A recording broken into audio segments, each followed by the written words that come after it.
Surinam, oficialmente conocido como la República de Surinam, es uno de los países menos explorados y menos comprendidos de Sudamérica, un territorio que encierra un crisol de culturas, una diversidad natural extraordinaria y una historia que mezcla episodios coloniales, migraciones forzadas y la construcción de una identidad nacional única. Ubicado en la parte nororiental del continente sudamericano, Surinam limita al norte con el Océano Atlántico, al este con la Guayana Francesa, al oeste con Guyana y al sur con Brasil. Su extensión territorial es de aproximadamente 163.000 kilómetros cuadrados, lo que lo convierte en uno de los países más pequeños de Sudamérica, pero a pesar de su tamaño reducido, su complejidad cultural, social e histórica es sorprendente. Para comprender Surinam es necesario sumergirse en una combinación de elementos que van desde su pasado colonial holandés hasta su actual identidad multicultural,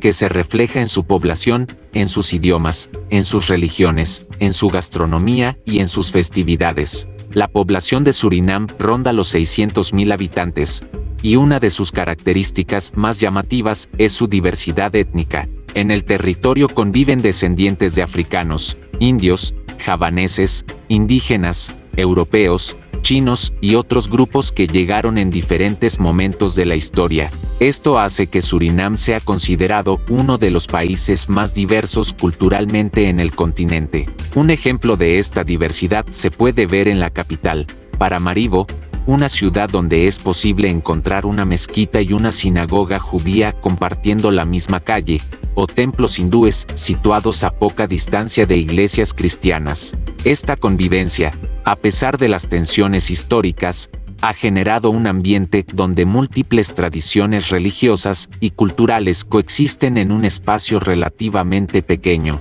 El idioma oficial de Surinam es el neerlandés, una herencia del periodo colonial, lo que convierte al país en el único de Sudamérica con esta lengua como idioma oficial.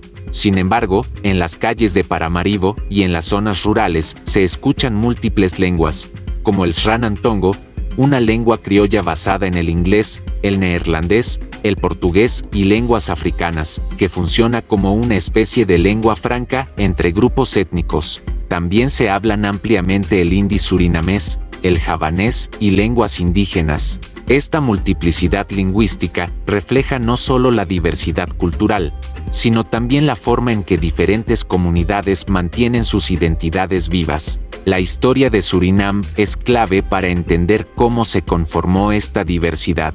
En el periodo precolombino, el territorio estaba habitado por pueblos indígenas como los arawak y los caribes, que vivían de la pesca, la caza y la agricultura. Con la llegada de los europeos en el siglo XV y XVI, principalmente los españoles, ingleses y finalmente los holandeses, comenzó un proceso de colonización marcado por la explotación de recursos naturales y la esclavitud. Los holandeses consolidaron su control sobre Surinam en el siglo XVII, estableciendo plantaciones de caña de azúcar, café y cacao, que dependían en gran medida de la mano de obra esclavizada traída desde África. Miles de africanos fueron transportados al territorio para trabajar en condiciones inhumanas, lo que no solo configuró la economía del país, sino también su composición demográfica. La resistencia de los esclavos dio origen a uno de los aspectos más fascinantes de la historia surinamesa, los cimarrones o marrones, comunidades de esclavos que escapaban de las plantaciones y se refugiaban en la densa selva tropical. Allí formaron comunidades autónomas que aún hoy existen, con sus propias estructuras sociales, idiomas y tradiciones culturales africanas preservadas a lo largo de los siglos. Los cimarrones jugaron un papel clave en la identidad cultural del país, y sus descendientes siguen siendo una parte vital de la sociedad surinamesa contemporánea. En 1863, la esclavitud fue oficialmente abolida en Surinam, pero la transición hacia una sociedad libre no fue sencilla. Durante un periodo de transición de 10 años, conocido como estado de tutela, los antiguos esclavos continuaron trabajando en las plantaciones bajo condiciones estrictas antes de obtener la libertad plena. Para suplir la falta de mano de obra tras la abolición, Los colonos holandeses recurrieron a trabajadores contratados provenientes de Asia. Miles de indios llegaron desde el subcontinente, principalmente desde las regiones de Uttar Pradesh y Bihar, bajo contratos de trabajo conocidos como indentures. Estos trabajadores, conocidos como hindustanis, trajeron consigo sus religiones, principalmente el hinduismo y el islam, así como su gastronomía y sus tradiciones.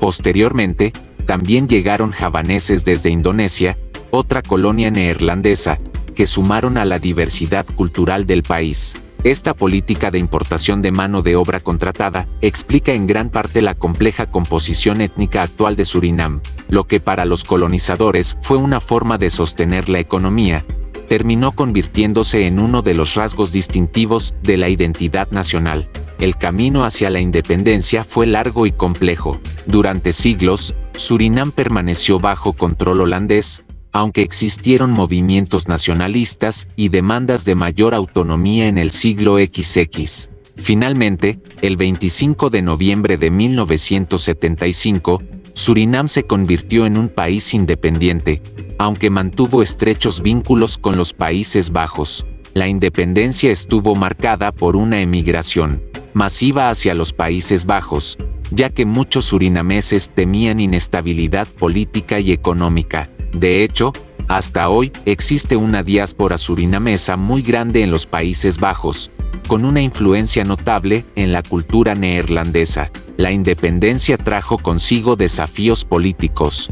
En 1980, apenas 5 años después de la independencia, se produjo un golpe de Estado liderado por el sargento Desi Bouterse, quien se convirtió en una figura dominante en la política surinamesa durante décadas. Su régimen estuvo marcado por violaciones a los derechos humanos, incluida la tristemente célebre masacre de diciembre de 1982, en la que 15 opositores fueron ejecutados. A lo largo de los años, Surinam experimentó etapas de gobiernos militares y civiles, con una democracia que se fue consolidando poco a poco, aunque siempre bajo tensiones y desafíos relacionados con la corrupción, la economía y las divisiones étnicas. La economía de Surinam se ha basado históricamente en la explotación de recursos naturales. Durante el siglo XX, la minería de bauxita fue la principal fuente de ingresos, convirtiendo al país en uno de los mayores exportadores de este recurso,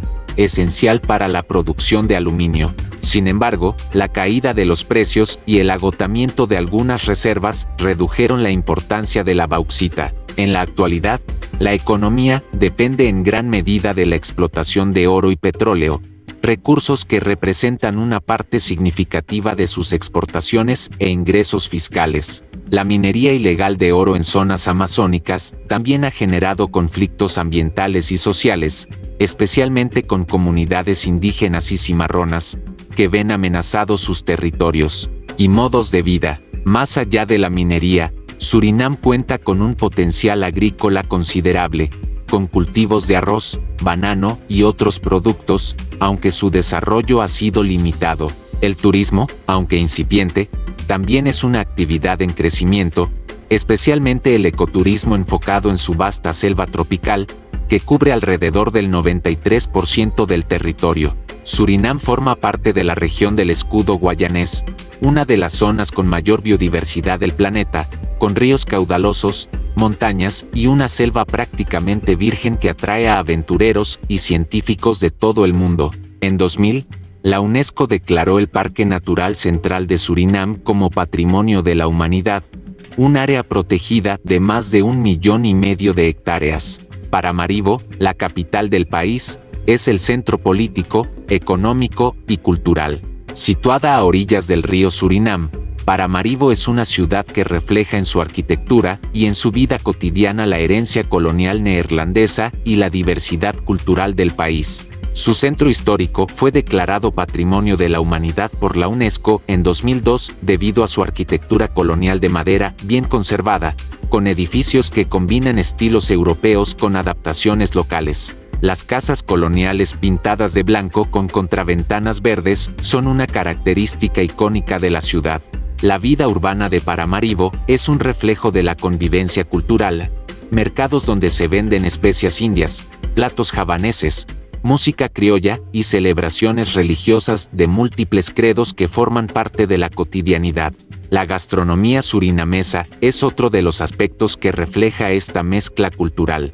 Se pueden encontrar platos como el roti de influencia india, el nasi goreng javanés, el pom, que es un guiso tradicional afro-surinamés, así como platos criollos a base de pescado de río, pollo y arroz. La combinación de sabores, especias y técnicas culinarias hace que la cocina surinamesa sea una de las más diversas y menos conocidas de Sudamérica. En cuanto a la sociedad, Surinam enfrenta retos significativos: la desigualdad económica, la dependencia de recursos naturales y la corrupción han sido obstáculos para un desarrollo sostenible. Además, las tensiones étnicas, aunque generalmente se mantienen bajo control, siguen siendo una realidad latente. La política del país a menudo refleja divisiones basadas en la etnicidad, ya que muchos partidos políticos representan principalmente a determinados grupos étnicos. Aún así, la identidad nacional surinamesa